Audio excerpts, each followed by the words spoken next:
Even pain deserves respect at pinipili kong manahimik. Mainit na pinag-uusapan pa din hanggang sa ngayon sa buong social media ang hiwalayan ng engaged couple na sina Bea Alonzo at Dominic Roque.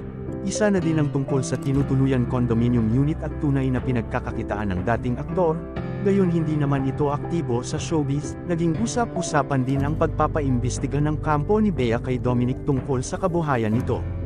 Napag-alaman daw na ang condo unit na tinutuluyan ng aktor, ay pagmamayari ng isang controversial na politiko. Dalawang bagay tuloy ang espekulasyon ng mga netizens. It's either na may gay benefactor si Dom, o involved sa illegal na gawain.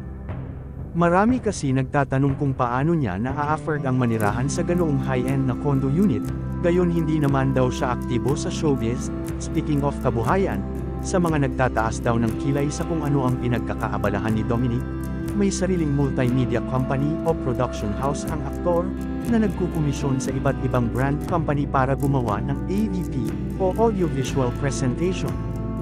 Ang pangalan daw ng kumpanya nito ay Blackpit Media Production, na malaki rin naman daw ang kinikita. Pero sa dating at looks daw ni Dominic, hindi daw talaga maiiwasan maisipan siyang namamakla, o may gay benefactor na nagsusustento sa kanya, na tipong sadyang lapitin lang daw talaga ang naturang aktor.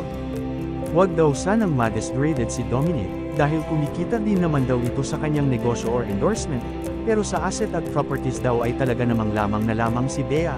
Tinangkad din daw makipag-ayos ni Dominic Roque kay Bea, pero bokeh daw at lumipad pa Singapore ang aktres kasama ang pamilya.